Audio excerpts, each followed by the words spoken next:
fogata encendida, preparado para pasar la noche. Un tiempo un poco raro. No parece que vaya a llover, pero tampoco termina de entrar el verano. Así que bueno, eso, preparaos para lo que sea. Hoy hemos venido a hablar de una de las cosas más importantes de la supervivencia. ¿Qué es lo que tiene un superviviente que le hace sobreponerse a una situación en la que otros morirían? Pues lo primero que nos viene a la cabeza suele ser los conocimientos, las habilidades, incluso el material que tenga a mano. Pero no hay más que ver situaciones en las que, pues eso, bajo los mismos parámetros, unos sobreviven y otros se mueren. ¿Qué es lo que tiene el que sobrevive que le hace eso, sobreponerse a la situación? Hay gente que habla de la suerte. Y bueno, sí es verdad que la suerte puede tener cierta influencia, pero también se dice aquello de que la suerte sonríe a los más capaces. Así que bueno, yo no le daría más peso de lo que tiene. También la suerte tiene una cara oscura, y es que te puedes achacar mala suerte. Con lo cual, esto no me sale o esto me ha salido mal porque tengo mala suerte. Se escapa a mi control, con lo cual me desmotivo y soy más propenso a morir. Así que bueno, no le deis eso, más peso del que tiene a la suerte. Últimamente también se empieza a hablar en el mundillo sobre el factor psicológico de la supervivencia, la mentalidad positiva. El mantener la cabeza fría para tener las ideas claras, tomar las decisiones correctas y así mantener la moral alta y tener más posibilidades de sobrevivir. Con lo cual, bueno, yo sí que creo que el factor psicológico en la supervivencia es uno de los pilares, una de las partes más importantes.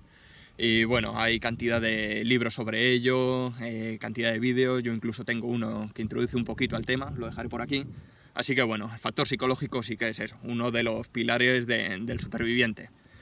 Pero hoy vamos a hablar del que yo considero otro de los grandes pilares de la supervivencia, que es la adaptación. Así que bueno, vamos a ello.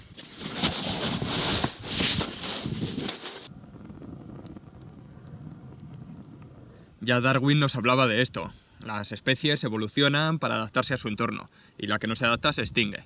Poniéndonos como ejemplo los humanos, que surgimos en una zona tropical y aún así nos hemos adaptado a un montón de climas muy diferentes alrededor de todo el mundo, y eso nos ha convertido en una especie exitosa.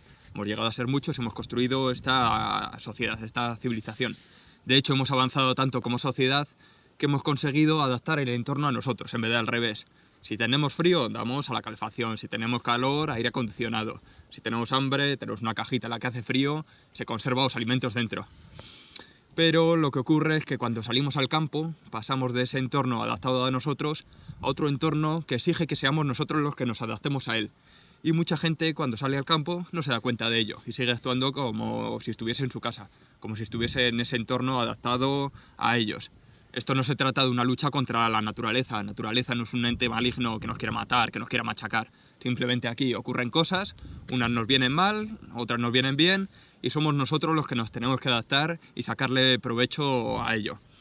Esto me recuerda un poquillo a aquella historia en la que había una encina que se reía mucho de un pequeño junquito porque decía que ella era la más fuerte, la de la madera más dura, la más resistente, y él era una birria. Y la cuestión es que empezó un vendaval terrible, una tormenta, un viento endemoniado, la encina aguantó, hasta se partió en dos.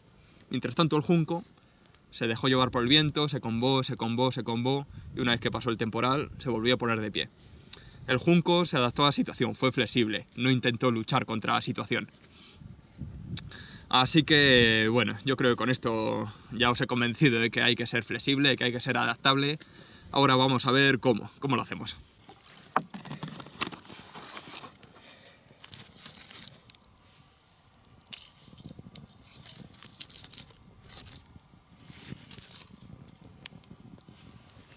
Vamos a imaginarnos que quieres ir a por pan, entonces bueno, sales de casa, cierras con llave, llamas al ascensor, bajas, abres el portal, lo cierras tal, sales por la calle y llegas a la panadería de la esquina.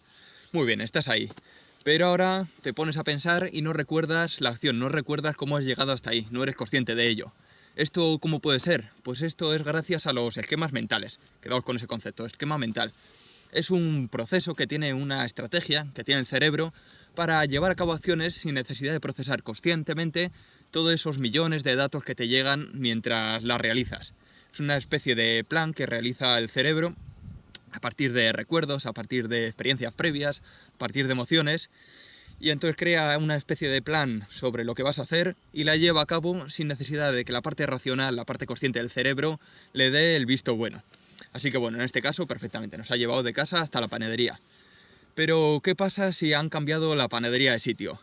Pues ese esquema mental que te ha servido para ir a por pan otras veces, esta vez no va a estar actualizado, no va a ser acorde con la realidad, con lo cual seguramente falle y acabes en donde estaba antes la panadería. De hecho, aunque pasases por delante de la nueva panadería al ir hacia allá, seguramente ni siquiera la vieses, ya que el cerebro va a ignorar todo lo que esté fuera de ese esquema mental, ya que no le va a dar importancia y lo va a considerar información que lo único que va a hacer es saturar el cerebro. Con lo cual eso, acabarías donde estaba antes la panadería. Así que bueno, este es un poco el peligro de los esquemas mentales, que sí que pueden servir de mucha ayuda en unos momentos, pero también te puede volver ciego hacia la realidad y entonces no va a permitir que te adaptes a esos nuevos datos.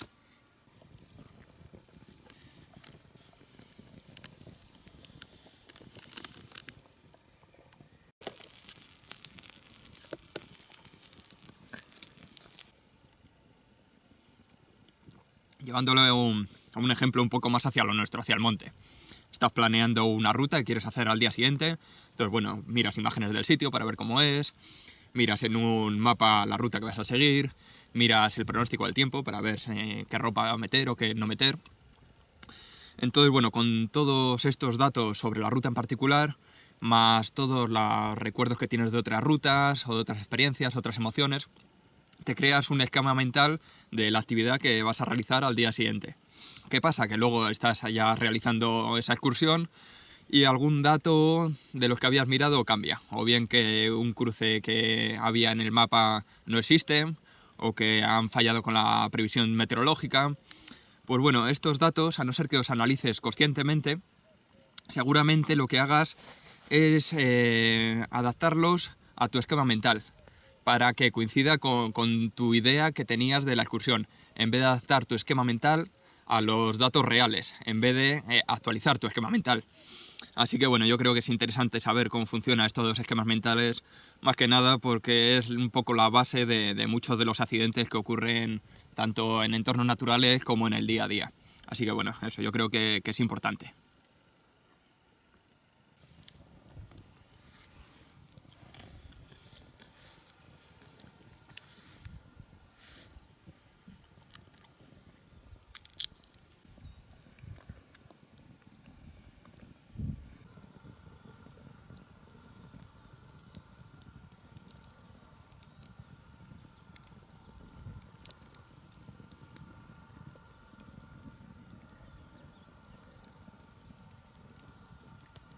Te cagas. Un jabalí a 15 metros de mí. Me viene el viento de ahí. Y no me ha olido hasta que no estaba encima mío. Te cagas. Un pedazo de macho con unos colmillos así. Qué bueno, joder.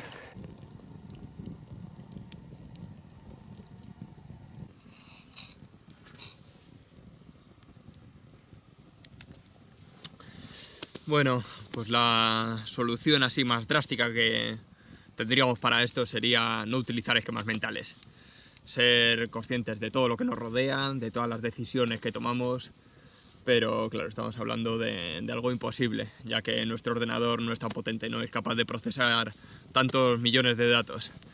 Con lo cual vamos a dejar que nuestro inconsciente nos ayude un poquito, pero siempre teniendo en cuenta que falla y que no le podemos dejar tomar decisiones importantes, ya que eso, que comete errores.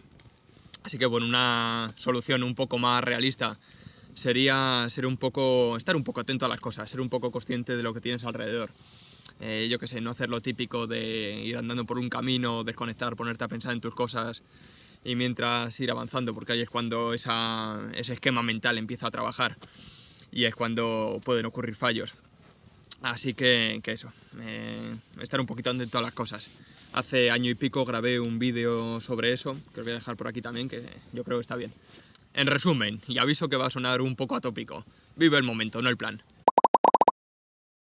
Creo que es un buen consejo y que tiene mucho que ver con todo esto que hemos estado hablando. Así que nada, buenas noches.